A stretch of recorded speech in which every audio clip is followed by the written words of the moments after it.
All right, good morning and welcome to day 2 of Age Positive 2021. My name is Michelle Alexander and I'm a member of the Conference Planning Committee and staff with Johnson County Park and Recreation District. With the primary audience for the Age Positive Conference being those who program for older adults, I would like to take a moment to tell you about a regional networking group available for all professionals and volunteers. The Age Positive Professional Network, now in its 6th year. The network offers an opportunity for programmers to share ideas, best practices, and consider ways to collaborate. And we hope you'll join us. Our next meeting is scheduled for June 22nd from 11 a.m. to 12:30 p.m. and it will be hosted via Zoom. So very easy for you to be able to participate with us. My contact information will be posted in the chat. So please reach out to me with your questions or if you would like to be added to that distribution list to receive meeting notices. So we hope you'll join us. Sponsorships for conferences like Age Positive are absolutely fundamental in allowing us to adhere to our guiding principles, which is to offer a high quality, low cost professional development experience to those who design and implement programs for older adults. So please watch with me a presentation that acknowledges our wonderful sponsors for this year's conference.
Thank you to our sponsors and thanks to all of you today for participating in our event. At this time, I would like to introduce Rachel Olhausen, who will introduce our first workshop's presenters. Good morning, everyone. My name is Rachel Olhausen. I'm a member of the Age Positive Planning Committee and on staff in Kansas City with Jewish Family Services. Before I introduce our workshop presenters today, there are a couple of housekeeping items for our segment. All participants will be muted during this presentation. So other than presenters, please keep your cameras turned off as this helps with overall conference connectivity. Please enter your questions for the presenters in the chat. I'll be keeping track of those questions and will relay them to our presenters throughout the presentation. If any relevant questions come up, I may interject them, and then we'll also be keeping a running list of questions for the end. Also, please use the chat to enter comments. It's important that we share and learn from each other during this session, especially in this virtual space. This presentation will be recorded, and the recording and PowerPoint presentation will be made available to you within 2 weeks following this conference. You'll receive an email announcement when these are available on the conference website. And now it's my pleasure to introduce Denise Sullivan and Kyleigh Sullivan with the University of Missouri Extension, who are presenting our morning workshop of Taking Care of You.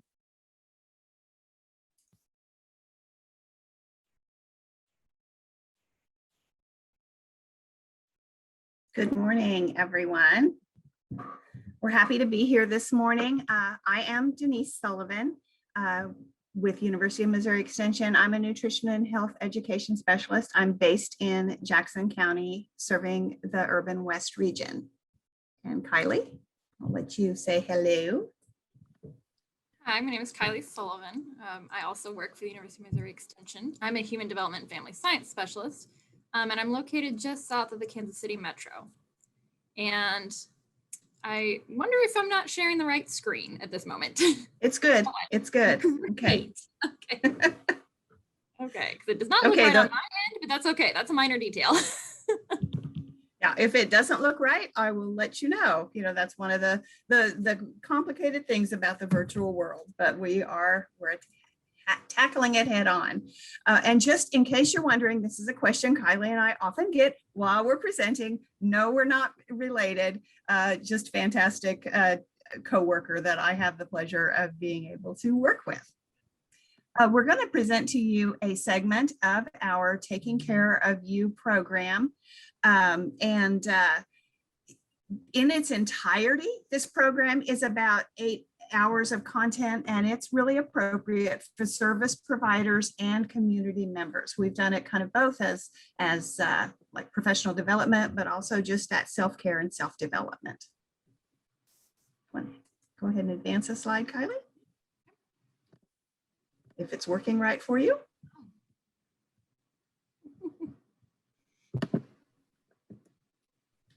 Got to click the right button. There we go. Okay, just a little bit. This is an evidence-informed program that has been developed by University of Missouri Extension. It integrates, various research principles and techniques from the field of positive psychology and the scientific study of what leads to optimal functioning, with an emphasis on mindfulness. This includes evidence-based, mindfulness-based stress reduction, or MBSR, techniques from John Kabat-Zinn.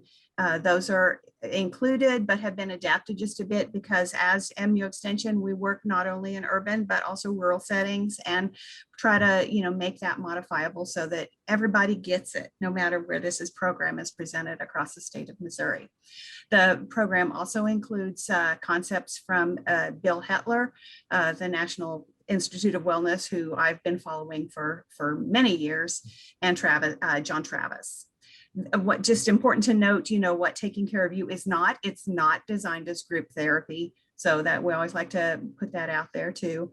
And as the 8 hours of content, we have delivered those in both 4 2-hour segments or 8 1-hour segments. And I think we've seen, good results and excellent participation out of both methods. So, should go ahead. Sorry, multitasking is not good for me. There we go. There we go. So just to kind of start us out today, just thinking about stress. We oftentimes overextend ourselves to meet all that life demands kind of throws at us. So there's a lot of things that we find stressful. There might be time stress, sleep stress, health stress, work stress, people stress, all the stress, right?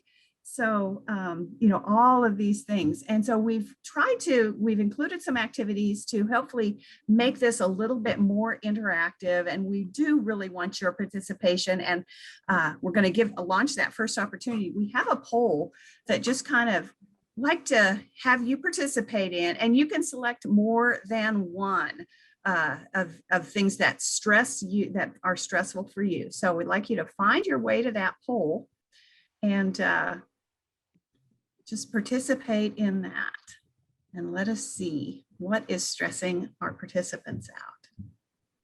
Thank you. I'm seeing that kind of flow in. It's really, really flowing in there.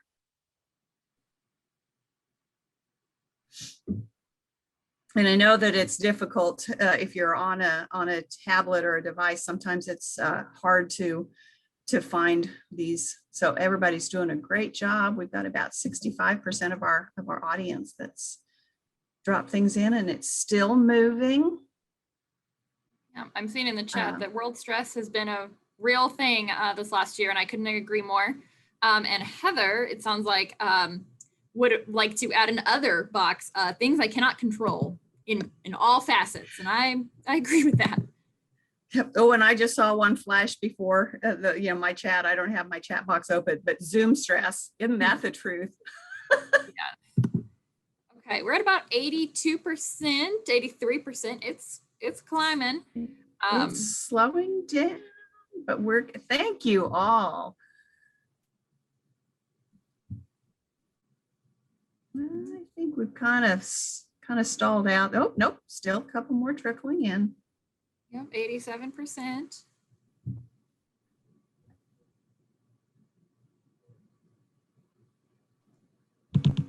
All right. I think I'm going to go ahead and. Yeah, I think we can close it. That's good. Okay. Let's just share our results real quick. This is anonymous. Yeah, and barely see our bottom one in there. I don't know if that window is. I guess they're full there. So yeah, world stress kind of tops that out, with people stress and time stress kind of right there. But I saw something flash in the chat. I should try to keep my chat box open, but I don't want to touch anything. You're fine. I'm sure Rachel will share. Yeah, interesting that in a pandemic, health stress isn't higher. Yeah, that's very true. That we don't see that a little bit higher. But it's interesting. Even before the pandemic, the World Health Organization called the health epidemic of the 20th century was stress health. Stress is that epidemic that we're going to see in the 21st century. And so, yeah, we kind of kick that off with a bang in the middle of a pandemic. So I appreciate you participating in that poll. We're going to have some opportunities to kind of share any kind of thoughts and approaches that we have with some of these as we work through our presentation today. Any other thoughts before we see anything in the chat, Kyleigh, that we want to kind of drop in there and talk about? Climate and sleep. Mm-hmm. Oh, sleep, yeah, and we're gonna address that just a little bit as well. Yeah. So, okay, let's go ahead and move to our next slide and stop our share.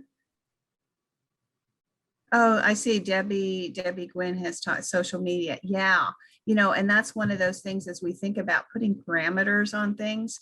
That's one of the first things that I think of is like, if I step away from social media, there are certain times that I've just taken those breaks, and maybe we've seen our friends on Facebook say, okay, I'm backing away for a few days, for a month, taking a break, taking a vacation. So it's kind of important that we learn some of those self-monitoring skills. And that's one of the things that we're going to look at as we think about, going through this. So I love this quote from Adam Perlman at Duke University, because we have stress and then we have chronic stress. And I love how he refers to chronic stress as that, it's like flooring the gas pedal on your car while it's in park. It's one of those things, if we do that over time, something's going to break, right? And if you've ever paid for big car repairs, you know that it's not cheap. It costs money to repair your car. And, it costs money to repair our bodies too. It's important that we remember that. According to the American Psychological Association, there's an estimated $300 billion, that's billion with a B, spent on medical expenses related to stress every year. 300 billion. So that tells us that they're saying we need to, if we want to rein in some of those costs, not only from a financial standpoint, but from just that personal, physical, social, emotional, mental health costs and consequences. And we're going to divide those out here in just a little bit and think about and learn about how those are interrelated. So $300 billion. Remember that number.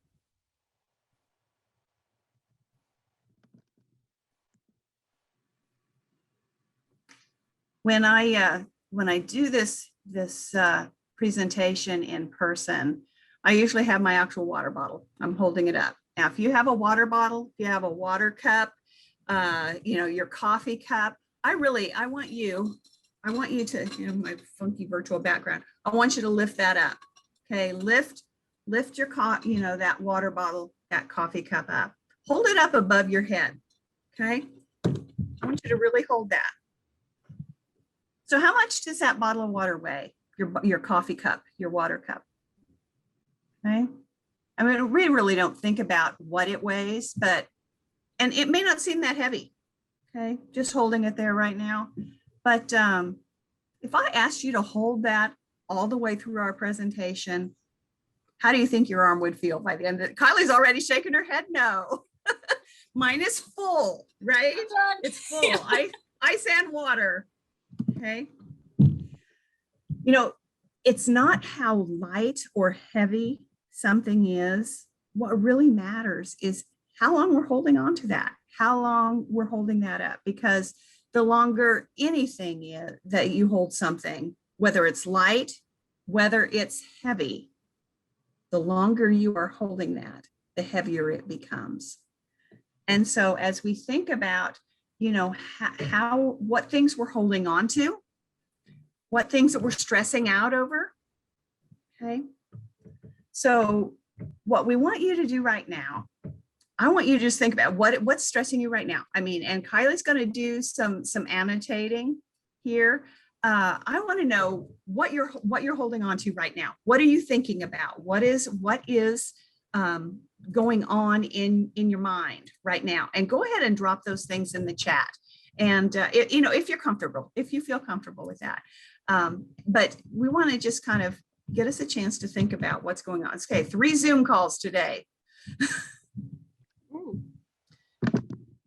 Work and what comes next. Preparing for high school graduation. Deadlines. Needs of aging parents.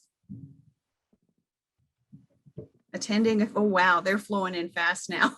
I don't know if I can keep up. Somebody's got a test. Somebody's preparing for a leave of absence. Caring for family members, elderly family members, attending a funeral. Work and home deadlines, medical issues. Somebody just moved and they can't seem to get unpacked and settled. Woo! Woo! Woo! See, I love that what happens when we click the wrong thing, right? So So we've put, we've got some things there in the chat. I want you to take a deep breath right now. Just take a deep breath and pause. And then I want us to bring us into focus. Let's see, I'm going to scroll through chat just a little bit more. So just so that we can acknowledge these things. I don't know that we're going to get them all up there. So much multitasking, money, multi-generational caregiving, family issues, grief processing, trauma work, life. There, I think that sums it up, right? A new job, more medical, testing, weddings. There's weddings. Yay! There's weddings. That comes along. I mean, we've seen. I've seen funerals. I've seen. Recent deaths. So we've got that all going on. We've got grief and we've got joy. So and it's important that we kind of remember that, right? Okay. Thank you for sharing and for participating. And we hear you. And I just what this speaks to me right now as I went through that list is I saw joy and I saw sorrow. I saw excitement and I saw stress and anxiety. Learning, somebody said learning computer programs. So yeah, haven't we all done a lot of that? But that can also be advancement, right? Those things that kind of help propel us forward. So thank you for participating in that activity. So now what we want you to do is I want you to see my next water bottle, if it'll come up. There it is. I want you to just pay attention and think about this being your brain, this bottle, okay?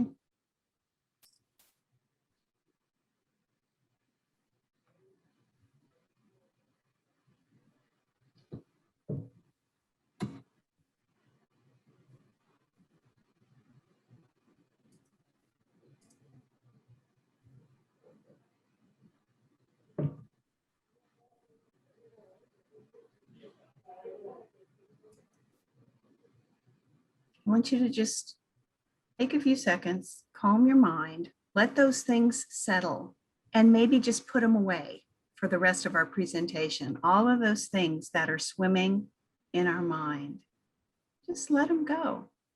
Because my little sparkle bottle, as I like to call it,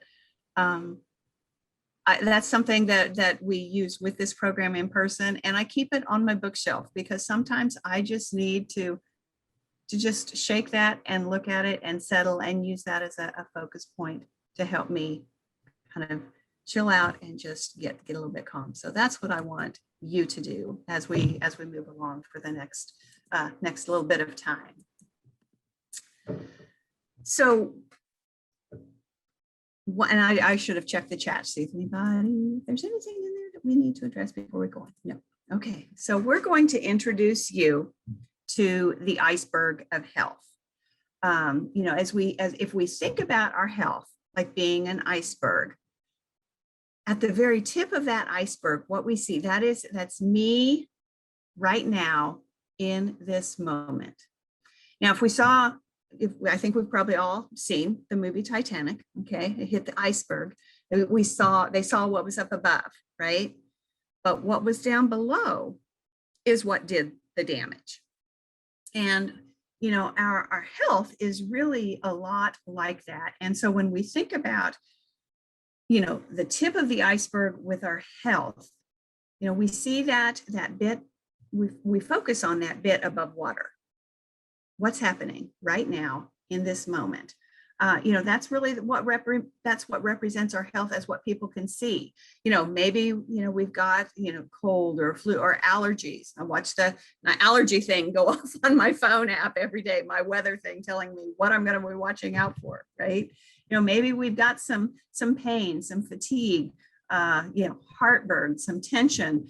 Yeah, eye twitching. When I see that on our little list of notes, I'm like, boy, I've had problems with that lately, haven't we all? Too much computer time, more so than we might normally do, right? So maybe you've invested in some blue light glasses. In order to do that, since I wear glasses, I've got to do glasses over glasses, and that just is hard to manage. But I do use those from time to time if I feel that twitching is happening, if I'm getting those headaches. So as we think about, what are, that you are me at this moment, this layer just represents everything that's down underneath. And really it's kind of, the sum and the outcomes of everything that's underneath there. So when in our program, our Taking Care of You program, we focus a lot on those layers underneath, because what is underneath builds up to what people see and what we see among each other each and every day. And if we have to dig deep sometimes to figure out what is the real underlying problem with what's going on with me right now in this moment. And so as we focus in on those things, that first layer represents physical health. That's what we most of us think about when we think about health. We think about just the physical health. We think about our eating and our healthy and our physical activity behaviors, any of those lifestyle behaviors, does that, and that includes sleeping. We mentioned sleep stress in some of those things. And I saw that go through the chat. Some people are stressed out, I'm not getting enough sleep. And maybe there's, substance use, alcohol, tobacco. These all play a role into our physical health and well-being. Genetics too plays a huge role. Don't forget that. That's one of those things as we talk about, modifiable behaviors. What comes in through my family tree, not modifiable. The fact that I have, diabetes and cardiovascular disease, those kind of chronic conditions hanging in my family tree should get my attention, so that I'm doing those things within my physical realm that I can modify. So, and a lot of us, I think, try to maintain that healthy lifestyle. We want to be healthy. I don't think there's anyone who doesn't want to be healthy. But as we think about all of those things working together, it's stuff even below those lifestyle behaviors. It's below that healthy eating and physical activity and getting enough sleep. There are things below our physical health that feed into our ability to make those kinds of changes. And so it can be really kind of frustrating. And if you've ever tried to make some lifestyle changes and you do great for a while and you're just kind of rolling along, but then we might fall back into older habits, maybe it's deeper and we got to go further down into that iceberg. And so as we look at below our physical health, we see mental health and social health. And these are kind of hard to separate in my mind. And even within several of the wellness models, we'll see them kind of split out just slightly differently. But these two, because they're so difficult to separate, we kind of need to look at them interchangeably. And so, when we think about meaningful relationships and, how that might help us cope better, we think about, how we interact. And so if you'd like to drop your thoughts into chat on, what these two dimensions mean to you, mental health and not mental illness. When you think of mental health, what comes to mind? And then, equally, I'd like you to kind of answer that question too about social health. So if you could kind of give us some thoughts in the chat of some things that come to mind when you hear those terms. I'm seeing peace and acceptance.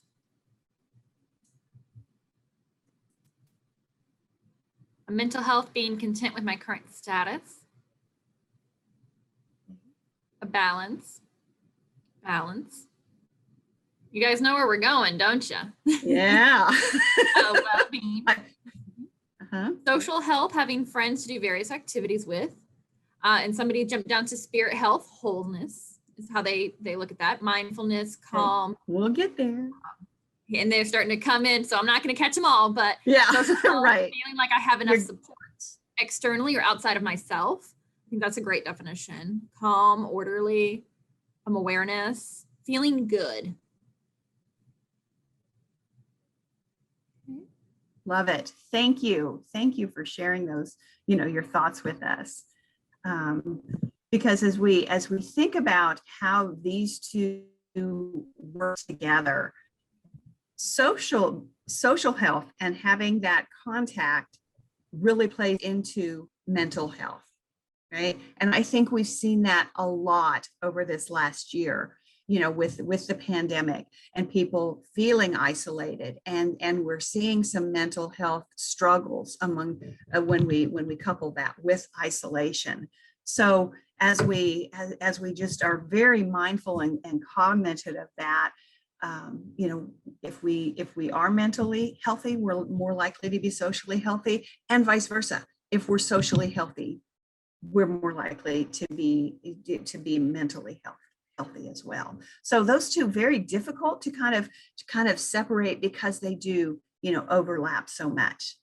And then at the very base of our iceberg there is that spirit health, and some of you already kind of jumped ahead to give us some thoughts on that. And I like to think about that, with that spirit health in that iceberg, that piece at the bottom, that's kind of what kind of helps regulate the floating of that iceberg. So everything, like I said, everything below the surface is important. Now, a lot of times when people think of spirit health, we automatically, a lot of people automatically think of religion. Practicing a religion is one way to nurture our spirit health, but there's certainly many ways to be, spiritually healthy without religion.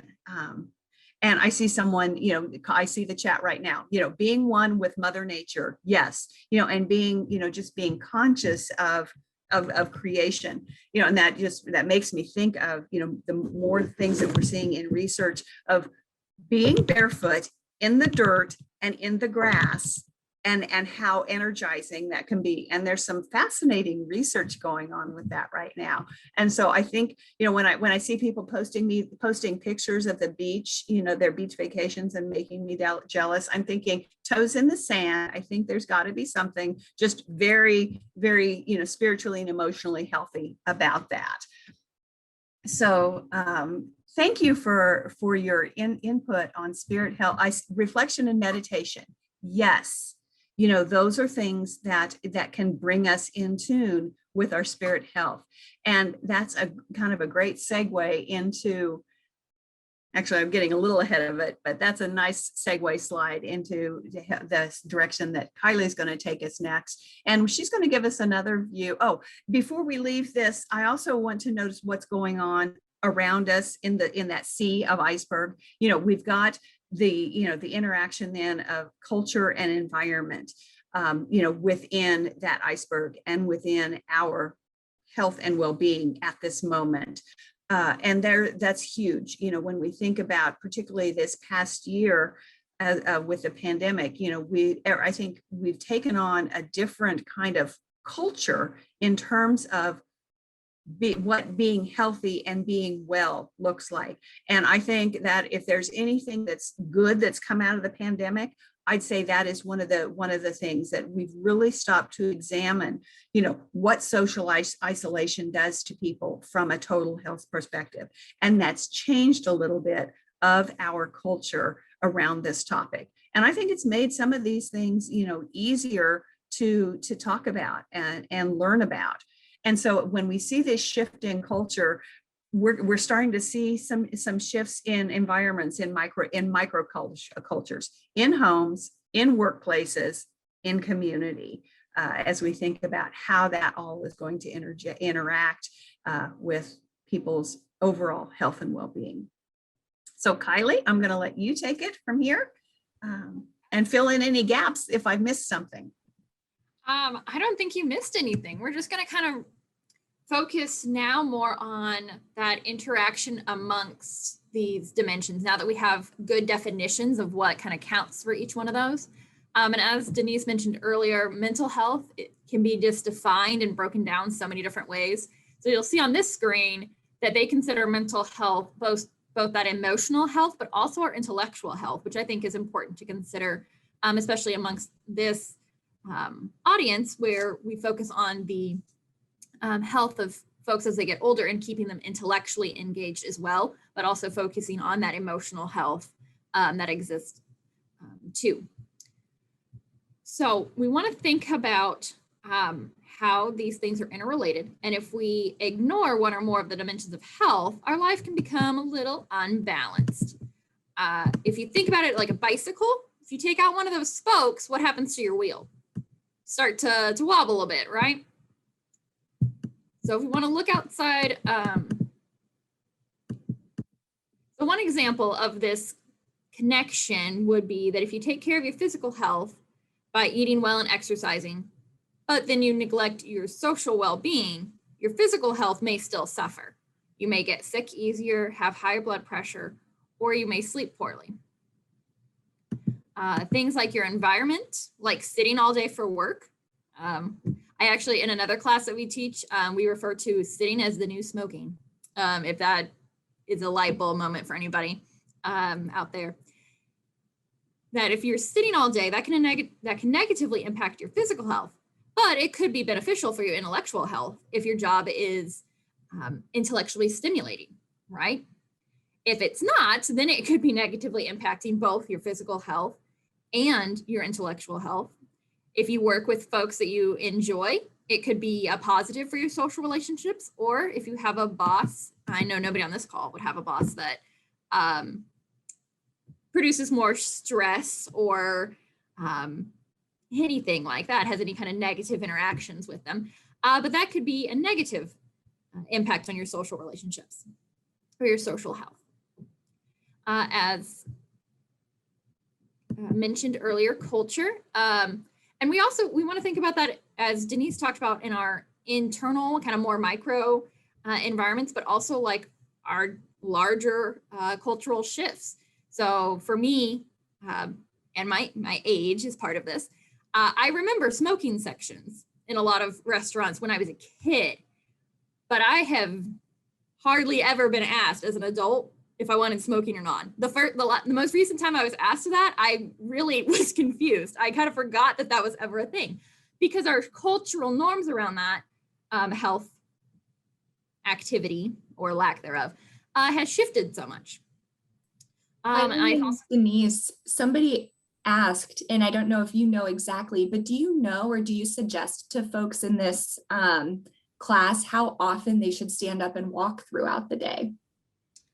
Oh, that is a great question. I'll take that one. Yeah, that's right up Denise's alley. So that's become such a thing. You know, there's several things that I have seen, but the one that I think is most consistent is kind of within every hour, you know, for every hour, move for 3 to 5 minutes. You know, so if you don't find that you've got to find a way to break that up. So yeah, sit for, one of the earliest things that I've seen was sit for 60, move for 3. So, but obviously a little bit more would be better. Right. Thanks, Denise. And thank you for asking that question, Rachel. Yeah, I would have never caught that in the chat. So thank you for bringing that up. Excellent question. I think an additional cultural shift that for a larger part of our population could also be seen as mental health services. And part of that, could have been spurred along by COVID-19. But I think in general, as time has marched on, people have been more willing to seek services for that. And that would be a cultural shift as well. of course, not to say that there aren't some cultural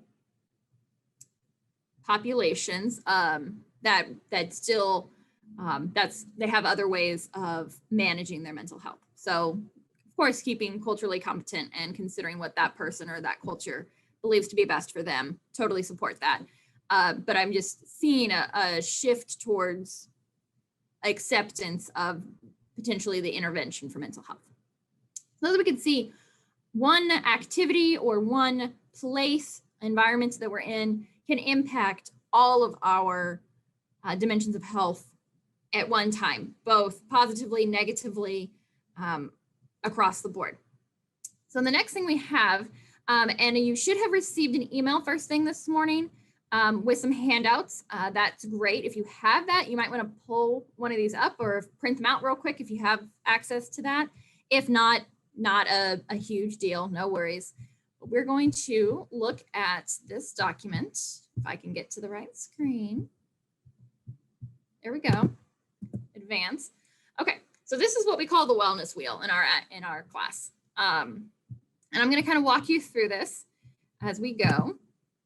I'm going to get my annotate button out again. And I'm going to do stamps. I think that'll be easy to see. All right.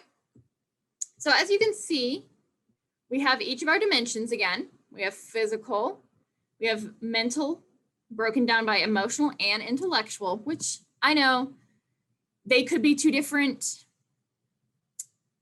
answers, but we'll average them out. And then our relational and social health and our spiritual health. Okay, as you'll see, each box has a scale of 1 through 5. Okay, and so I encourage you to go through here and think about each category. 1 being, I am a little off balance here. I could be doing better. My physical health may be a little bit neglected. Or 5, yep, I could not be better in this. I am all about the physical health and I am on it. And then 3 and 4 and 2 being somewhere in the middle. Could be better, could be worse, something like that. And you're going to do that for all 4 categories. Okay, 1 being not so great, 5 being could not be better. So I'm going to demonstrate for myself.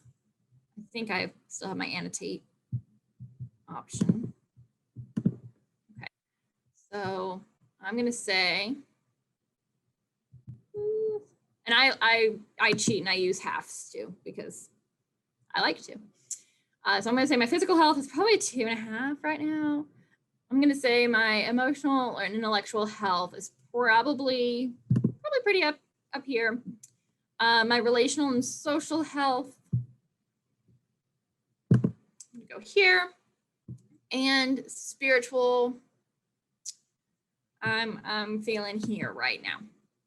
And so then we can connect these things, these dots. Let me switch to a drawing technique. I don't know if you guys can see my mouse flying back and forth amongst these screens, but I can never seem to get it to go to the right area. Okay, draw, and I'm going to connect in blue. There we go. Okay, so now I have my tool, and I'm going to connect my dots.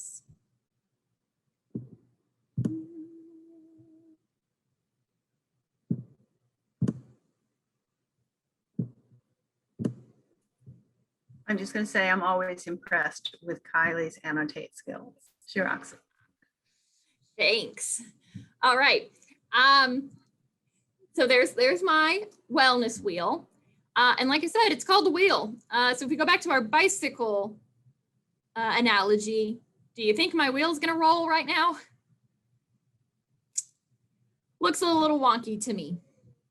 And that's, okay. That's where I'm at right now. Mine's definitely not completely balanced. And if you think about it, even if you had all 5s, that wouldn't be a super round wheel either. I don't know that would roll very well. Or if you had all 1s, if it would be more of a square. then round, I'm not sure. Our goal here is not perfection. It's not necessarily 5s in all areas. What we want is a little bit more balance, even distribution. You want to make sure that you're taking care of all aspects, all aspects of your life, your health. So it's not a competition. All 5s, honestly, I think that's unrealistic. I don't know that I could ever get there because I have other responsibilities to do. But we just are striving to maintain some balance and make sure that we're not overcompensating and focusing too much on any one area. We want to make sure we have an equal distribution. I will also say that the results of this wheel can vary. I mean, day to day, over life circumstances. I will share myself that the reason, spiritual health for me right now is low is that we've had some negative family news right now, and that's just kind of impacting how I feel about the rest of the world. And maybe that's right, wrong, whatever. We don't have to debate that right now. But, there are other times in my life where this is not as low. And I can tell you that there have been times where my mental and emotional health were not this high either. And so it really depends on the circumstances that you're in. So, anytime I find myself really low on one, I try to work on that. And sometimes it means that another area has to drop down a little bit. And as long as we're striving for some balance, that's going to be better for us overall. Okay, I'm sure we have some questions and comments on that. So Denise, if you see anything in the chat you want to mention, that's great. Go for it. And then I'll release, otherwise I will just release the poll. Yeah, I had some people that commented that might be a bumpy ride with your wheel right now. And somebody else commented, they think they have a flat. And yes, some days I feel for sure like I have a flat. Yes, that is definitely true. So I'm going to release a poll. Maybe. Oh, there's poll 2. I was like, how do I do this? I don't know that I've ever released more than one poll. This is our second poll. And so it's going to ask what dimension you feel like is most out of balance right now. Physical, mental, emotional, intellectual, social and relational, or spiritual.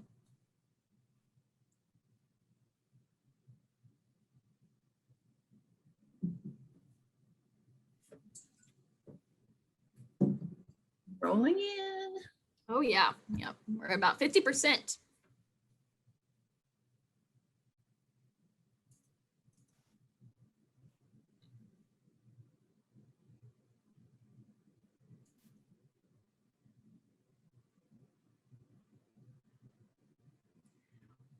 One thing I think makes this activity difficult to do is to consider all of the components of each dimension at a time. And so those other documents, there's 2 other pages that went with this that kind of are supportive materials to remind you what aspects go under each dimension. So things like our physical health, we usually think about our activity, right? But it could also be our nutrition. What diet are we eating? It could also be our sleep, anything that impacts our physical health. And so it's hard to put a number on all of those different things, especially, emotional, intellectual. Those can be 2 separate things. I can feel very intellectually stimulated or not, and my emotional health may be independent of that. I'm seeing we're at 73%. And just to have had a couple people drop in the chat too, physical, not taking the poll, but dropping into the chat. So I think physical, totally fine. Yep. I think it's winning. If the poll doesn't really work for you, you just drop it in the chat. That's totally fine. So I'm gonna go ahead and end this because we're sitting right around that 75. It's kind of slowing down. But feel free to add to the chat if you didn't get a chance to answer. So 45% with physical, 26 mental, emotional. Sorry, I was like, did I clear that for everyone or just me? I hope it's still there. hopefully it's still there. I can still see it, so I'm going to share the results. Okay. Do that. So what dimension is most out of bounds right now? Physical is 45% of our respondents said that. Mental, emotional, and intellectual, that was about 26%. So we've got about 50% and a little over a quarter right there. And then social, relational, 19%, and spiritual, 10%. I would be really curious if about, a year ago, 13 months ago, somewhere in there, if our social and relational answers would be different, or maybe even not so long as 13 months ago, maybe 6 months ago, when it felt like we were 6 months into this and there an end in sight. It was winter and we couldn't gather as well as we had over the summer, socially distanced. I'm curious if that answer would look different based on our environment and cultural experiences at the time. So thank you all for sharing that. I appreciate that. Okay, so the next thing we want to do, okay, I'm going to go over the questions on, you can't see it because I haven't switched my slide yet. Oh, all right. Let me clear all my drawings, get rid of my annotate, and move us to the next slide. You'll see some questions that we are going to have you consider. And then we're going to put you into breakout rooms where you can discuss the last one. So which dimensions do you struggle with? We kind of answered that in the poll, but it could be more than one. If you're feeling either really off balance in a couple of areas. I looked a little off balance on about half of my screen. How does this affect the other dimensions of your life? Consider that for a second. Does the impact you have on, a lot of folks said physical health was where they were struggling. So maybe your lack of physical activity or a lack of a balanced diet might be impacting mental health as well, or could improve the mental health dimension if we took better care of our physical health dimension. Just consider those interactions. Would our spiritual health help us feel better and mentally? Do they interact that way? Do we rely on our sense of a higher purpose, whatever that may be for you, as a sense of peace, which improves our mental health? Okay, is there a dimension that you're spending too much time on? Are you focusing so much in on one that you're a little off balance in the others? Could you make any compromises or changes for that? And then this last one, what could you do to improve or nourish the dimension you struggle with? We're going to break into breakout rooms, and Carmelia, correct me if I'm going to explain this wrong, but this is how I've done it in the past. For you to be able to choose which breakout room you want to go to, based on which dimension you'd like to talk about improving. In my experience, we have sent a request to join a breakout room that you say join later. You don't accept it right now, you hit the other one, join later. And then you go to the bottom of your screen where breakout rooms will appear, and you can click that and then join the join button next to whichever breakout room you would like to attend. So Carmelia, if you have another way of doing that, then let me know, but that's how I've done it in the past. Hope that is how it's going to work out for us today. Yep. And thank you, Rachel, for putting the questions in the chat for your discussion questions. Thank you. Yes, that's awesome. And you know what? Everything is an experiment, so if we'll figure it out as we go. So if you decline your first request, breakout rooms will appear in your bar as an option, and you can then choose whichever room you would like to go to. And you'll get a minute warning of when we're going to close the rooms.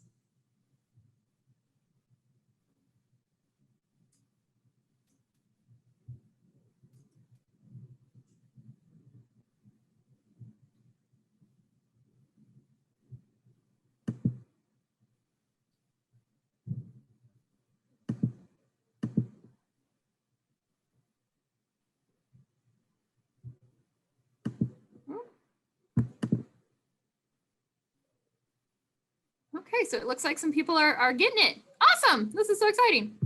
And whether they're really accepting their first invitation or they're actually going through the join, whichever. And if you get in a breakout room, roll with it. See what happens.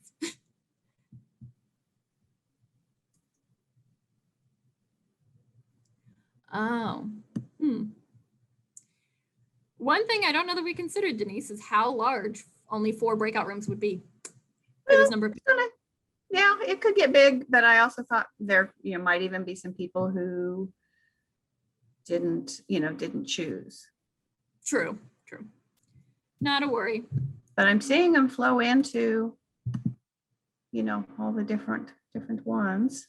For the folks who say that they're not receiving anything, if you click, do you see breakout rooms at the bottom? Can you click on that on your toolbar at the bottom of Zoom? And then the first thing you should see is unassigned, and it may be so long that you need to squunch that bar to see the four rooms that you can join. Yeah, if you scroll all the way down, you should be able to see the physical, mental, emotional, intellectual.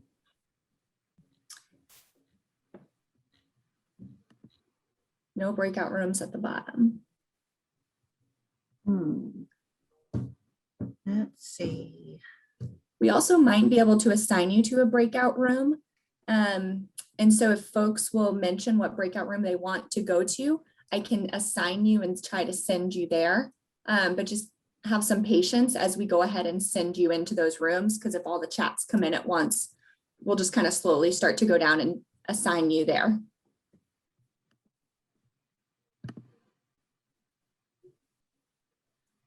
Oh, and somebody shared that if you're on a tablet, it's on the side, maybe not the bottom. Good to know. Yeah. All And a right. few people are saying any room is fine. All right. Let's see. And do we want to try to go? I don't know if we want multiples of us trying to send to rooms or not. I don't know. Missy is number 5, spiritual. Yes, I think that Okay. would be the way they were lined up. I got Thank Linda, you, I got Rachel. Missy. Let me go to D. Yeah. Amber.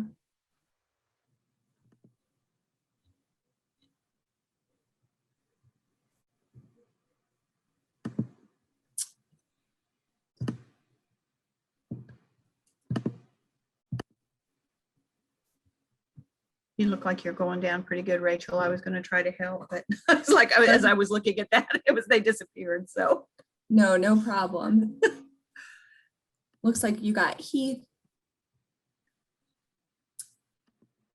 And for the other folks too, you may be just listening in today. If you don't have the capability to join a breakout room, you will just hang out here in the main room. yeah, Not a that's problem. fine. That's fine. If you just want to contemplate for yourself the questions on the screen, that's great. They won't. Sometimes it's won't just be in them good all to day. just good to hear what other people, if they found solutions, or finding something to just being validated too. I think one of the interesting things too about all of these different tools is that they're really only as helpful as you actually participate. That's something for you to focus on, something for you to be mindful about. And there's a lot of different tools where you can rank yourself. But really half the benefit is getting to one, do it, think about it, ponder it, and then, maybe talk about it with other people. Right. Mm-hmm.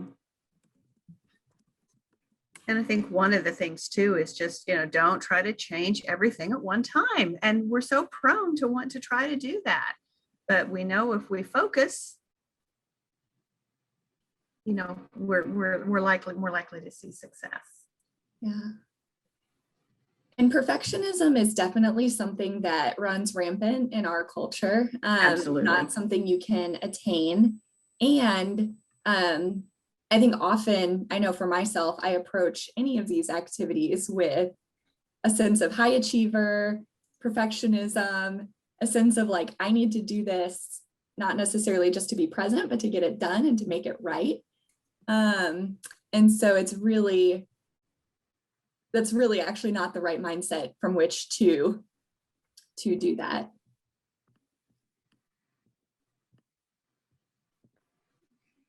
Yeah, and I think too, when someone mentioned earlier, as far as something that stresses them out, and social media came up there, it's like, that's where we see a lot of that, I want to be, that's perfection. And it's like, and we need to remember it's not real. It's a filter. And it might what do you think, Denise? Another minute or two? Yeah. And then, so And then I'm going to broadcast that message. okay, perfect. Thank you. Then I think when you close them, they get like a 60-second countdown, but some people also just jump back immediately. So Great. Thank you. Appreciate it.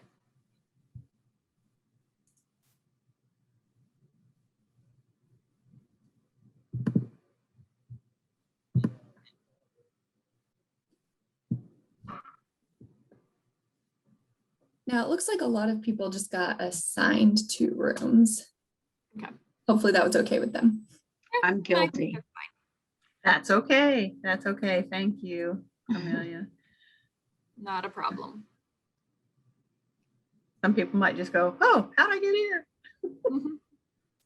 I feel like a lot we're kind of go with the flow anyway. Yeah. All right.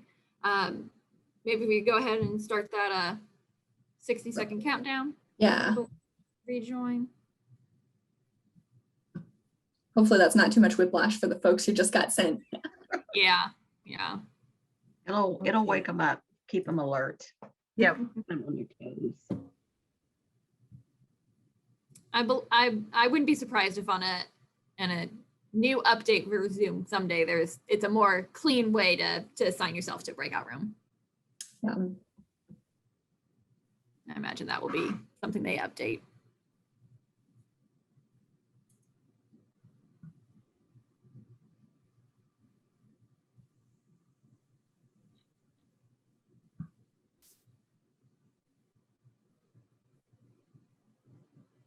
And Kyleigh, you were fine. We were probably fine on time. I was stressing over nothing. Not a problem. We'll make it happen. All right. Everyone's coming back in 3 seconds. I'm sorry, Rachel. What'd you say? 3 seconds. I think they're coming Everyone's back. back. All Perfect. right. Awesome. Oh, yep. I see my participation number growing. Okay. All right. Well, we know that was a short time for some who were assigned a little bit later. Of course, not everybody was going to be able to share in that amount of time. It was just an experiment. Hopefully you got to hear from a few people who had some suggestions or ideas about what they can do to improve on their dimension. If there's anything you want to throw in the chat to let us know about that, sure, go ahead and do that. For time's sake, we're going to move into our next portion. Something we can do to feel more balanced. I think that's, now that we've seen it written out for us, that, oh, we need to work on some of these areas. What's a generalized step that we can take? And one of those would be to be more mindful. So I'm gonna advance my slide. There's a quote here on your screen, and I will read it just to be on the safe side. The average person looks without seeing, listens without hearing, touches without feeling, eats without tasting, moves without physical awareness, inhales without awareness of odor or fragrances, and talks without thinking. So I'll take a couple of responses in the chat to this quote. What do you think? How does it make you feel? Does it sound familiar at all? What does it mean?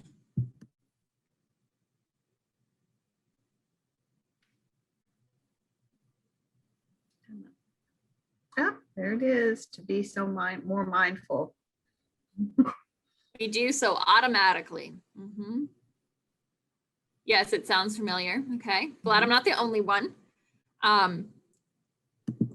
I remember one time I had just the craziest schedule, and I was really craving a McDonald's chicken sandwich. I know that's not a great example of a healthy behavior, but it's the truth. I was craving it, wanted it so bad. went there on a lunch break during a busy day, conference, training, all that stuff. Actually, it might have been a chronic disease training in the city. And I wolfed down that sandwich so fast that I was still craving it. Like I was no longer hungry, but I still had a craving for that food because I felt like I didn't even taste it. If you've ever gotten out of the shower and thought, did I rinse the shampoo out of my hair?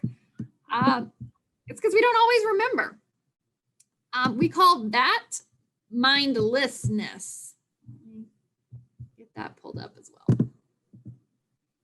Being on autopilot, preoccupation with memories, fantasies, plans that we've got coming up, where we just do things that we're used to without even thinking about it. That drive on the way home. How did I get here?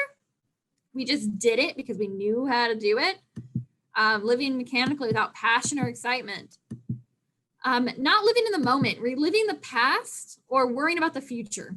I'm so guilty of this. Think of all the stuff you've worried about that didn't come true. All those made up issues, right, that we were worried about happening that never actually happened. Yet today I still spend time worrying about what could happen. Sometimes we are living in the present, but we struggle to accept what's happening. And that can be hard. That's a whole nother discussion, but that would be something to consider, that sometimes life is what it is. And not accepting that just adds to the tension in our life. Separation from self would be denial or avoidance of doing the things that we need to or want to do in life. And, sleepwalking, just going through the motions, right? Where we're not really invested. We're just doing what we need to do in order to make it from one day to the next, but we're not really enjoying life. So when we're mindless, we're not really experiencing all that life has to offer. We can get to that by being more mindful. So mindfulness, according to Jon Kabat-Zinn, is paying attention and being aware on purpose, being present in the moment, and being non-judgmental. And I think that for me was the hardest part. When we have feelings or experiences that happen, things don't go our way. Do we react to it in a harsh, judgmental way? I shouldn't be feeling this way. Or see, if I was just a better person, I wouldn't have burnt the brownies for the staff get together, or whatever it is. Are we judgmental of that? Or are we just saying, well, jealousy is a normal human feeling, and I feel jealous right now. Well, I burnt the brownies. That was an accident. That was a mistake. We've all been there. And, can I just come up with a plan to rectify the situation? Or do I sit in judgment of myself and ruminate on how I could have done things differently or better? I put in the chat, don't should on yourself. Yes, I love that. Should is a word that I have really, and I tried to overemphasize it there. I really tried to take that out of my day-to-day vocabulary and catch myself when I say that, because who says? Where is this should coming from? Is that from our external culture, expectations others placed on me? That's not my problem. I don't need to worry about that. I don't need to live up to anybody else's expectations and my own. So I do love that phrase. So this is our mindfulness. We want to be more present and live in the moment. And Denise is going to take us through an activity or two, her choice, that kind of cause us to focus and be present in our moment in our body. So I will hand that over to Denise, and I'm going to check the chat real quick. Okay. And just, as we think about this, and Kyleigh, I'm going to, do you have the lemon picture? Let's go with that one. I do. Let's do that. You're ready to go I'm ahead? ready to do that one. I'm going to do that one. Okay. Sounds good. And, for those of you that teach any of the chronic disease classes, this is going to be familiar, but this is one of my favorite activities to think about the power of the mind. Okay. So I'd like you to kind of focus in on the lemon picture and just kind of sit and relax there. And you know, you can even picture holding that lemon and you really visualize that. I want you to feel the texture of the lemon. Feel that lemon rind in your hand. Kind of rough and bumpy. I just cut one up this morning. And imagine that half a lemon right there. Lift it up to your nose. Smell that. Smell that citrus aroma. Really kind of pungent. Now take that half a lemon, that cut lemon. I want you to bring it up to your mouth. Get really close to your nose and mouth. Smell that. And now I want you to take a big bite out of that lemon. Juice is going to squirt all over your mouth. It's tart. Dribbles down your chin. I want you to suck the juice out of that lemon.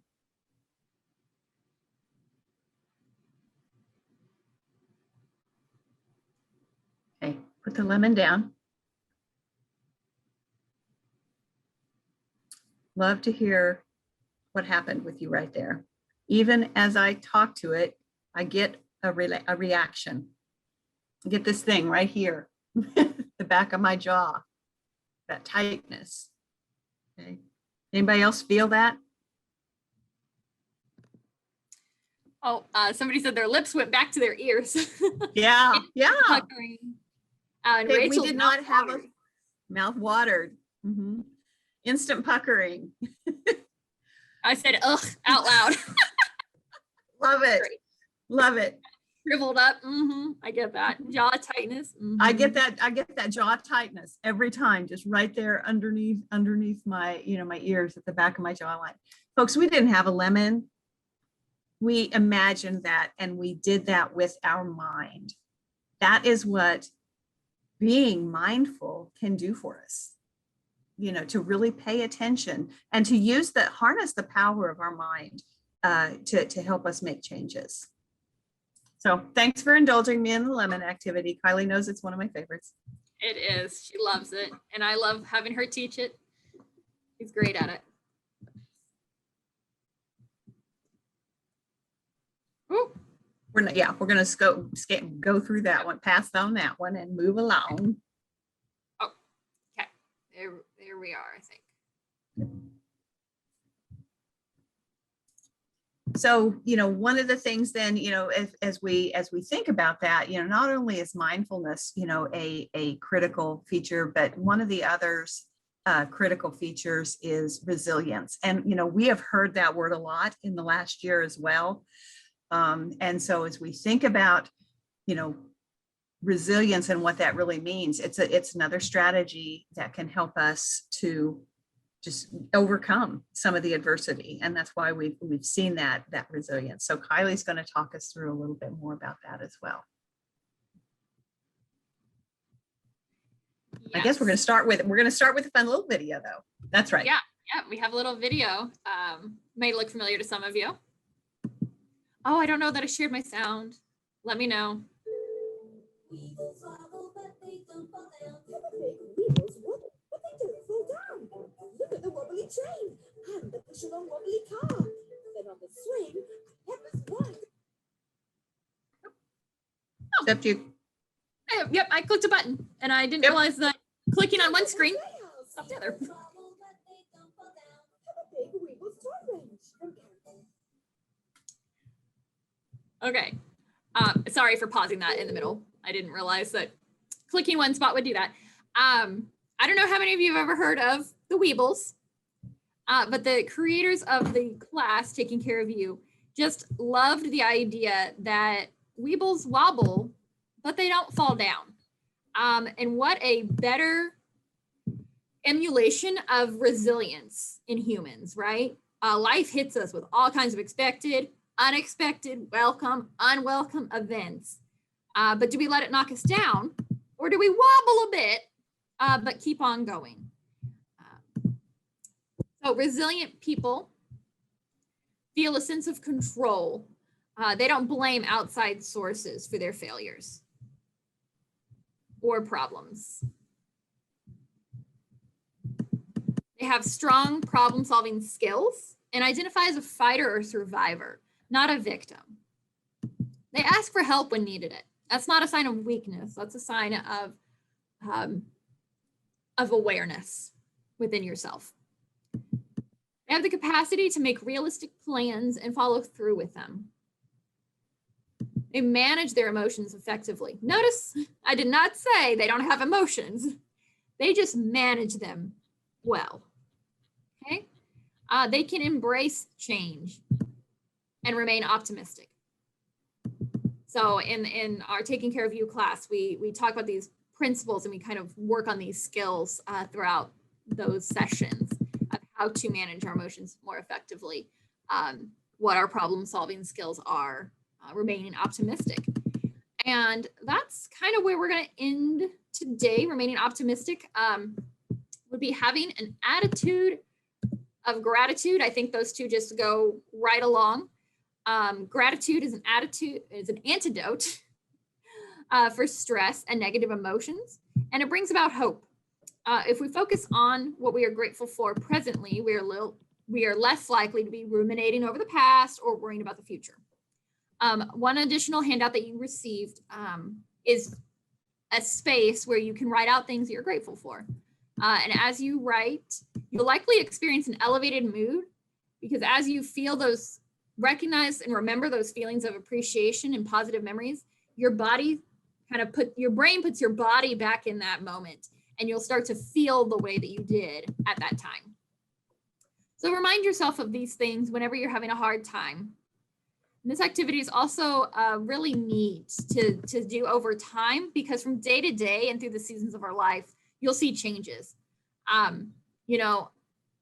One, before, those of you who've had children, before you ever had a child, you didn't know the level of gratitude that you'd have for things about them, right? And then when you become a parent, there's a whole new appreciation. On a small note, on a day like today where I'm at, south of the KC region, it's sunny right now, so I might not put down an umbrella, but on a rainy day, that might occur to me to be grateful for. So it really just fluctuates again with what's going on in your world. And that's interesting to see over time. And then I think, and I might just jump in there too on that whole overtime thing. That's where journaling, and I'm going to be honest, I stink at it. I want to be better, but I go through cycles, and that's just one of the things that we should just be aware of. Just because I stink at it now doesn't mean I can't jump back into it whenever I felt moved to. Because going back and reading things when I have, it's powerful. That's awesome. Thank you for sharing that. So we have just listed here some of the books that are referenced as resources for the program, or really part of them are used in the class. And so if you're interested in any of those, feel free to take a quick screenshot of that. That's all public information. I mean, they're books that are published. And then I think that's all we have. So if Rachel, if we have questions, we can go into that. Denise, unless you have anything else to add. So far, no questions in the chat, but for everyone, we have just about 12 minutes now for your questions at the end. So please feel free to pop anything in the chat, any questions you have for Denise or Kyleigh. Could you all circle back to the $300 billion cost and stress? And could you talk a little bit more about how that was calculated and where those costs go to? Well, that came out of, and I don't think I've got the research article pulled up, but that was out of the American Psychological Association. I'm trying to go back to my slide to see. Yeah, I don't have the exact journal article cited in my notes here, but could find that for you for sure. And I assume too that $300 billion of cost also is large in the healthcare sector. And is that where a lot of that cost goes to? Right. When we think about the stress as a relationship to other chronic diseases, and so not only mental health concerns, but those physical health concerns, impact of stress on things that we know about, with the, its impact on blood pressure, other cardiovascular diseases, that feed off of that. And so when you start combining those kinds of numbers, that's where we see that totaling up. So for anyone interested in implementing this class with their participants, what guidance might you provide? And is this offered online? Yes, and Kyleigh, you want to go ahead and advance the slides to our contact information. That would be one of the easiest things, to reach out to us. And I think at one point we put the landing page for our Taking Care of You program on our website. You can reach out through there, learn more about it there. And you could see where things are being offered. But yes, it is offered virtually. I added that link back in again, and I am about to drop in a link to a Qualtrics survey. We are all about our data at the university. So if you wouldn't mind filling that out for us, you just click on the link, it'll open in a different window. You can do that afterward. Just click on the link and open it and save it for later. But yes, we are happy to do this class in person, virtually. You can contact us directly or through the website. I also just have to comment, somebody did ask in the chat and Rachel answered them if we're related, and it just cracks me up because we get that a lot, but we are not. So, and I saw that. And when Kyleigh gets married this fall, that question will stop. Yes, true. And I saw one other thing, somebody asked about the line at the beginning, the longer we hold on to something, whether light or heavy, and kind of like what we were saying there. We're saying that it doesn't matter what the weight of something is. What matters is how long we hold on to it. And so whether that's something physical, like our water cup, but also the emotional, like baggage. If we hold grudges, it may not hurt us today or tomorrow, but after years or a stressful job, we might be able to handle it for the short term, but eventually our bodies are going to feel that. So it becomes heavy over time. Any other questions or things that you'd like to hear from Denise and Kyleigh before we wrap up this session? And I'll give folks a couple of minutes as well. We've got a link, thanks to Kristen, from the American Institute of Stress, and it has good statistics, both about workplace stress. Thanks, Kristen. She's one of my partners at the university. Yep, she knows. She's on it. And I do see Heather asked, will the books be included in the recording? So if it's on the slide and we showed it, my guess would be that since we're still recording, you would be able to go back and jot those down at a later time. So yeah, I mean, you should be able to find what books we're talking about in the recording, yes. We had a great question from Kathy. What types of outcomes do you measure with participants that go through this program? So, golly, I don't have the evaluation piece right in front of me. And so the questions, I'm drawing a blank on the full one, but we do some assessments of, we do the perceived stress. Yeah, the Ardell perceived stress test. Yes, thanks, Kristen. And what's the other one? The Ardell stress test and the perceived stress scale. Am I saying that correct, Kristen? Yeah. So it's really their perception of how they're managing their life. We talk about this class not being a stress reduction class, because we can't guarantee that. I mean, things still go on in our lives that we cannot control, that are gonna cause us stress, but how we manage those is what the goal of the class is. And so as Kristen just put there, validated tool measuring perceived coping and perceived stressors. So how they view it. Again, kind of with that water bottle, it doesn't matter how many stressors a person has. What matters is how they feel about those stressors, how they feel and how it's affecting their productivity. Yes. Yep. So hopefully that helps. All right. Well, thank you so much, Denise and Kyleigh, for presenting information on this amazing program. And for everyone here joining us for the conference, if we'll go to the next slide, please. We hope you'll join us as we come back for the next workshop, which will be called Getting Back Together, CBOs working together to improve the health and well-being in our community. And this will have a panel of local experts.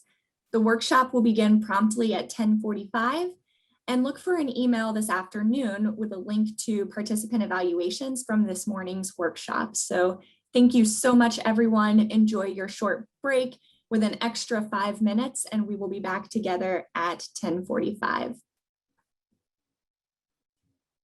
Thank you all. We appreciate you having us today. Thank you.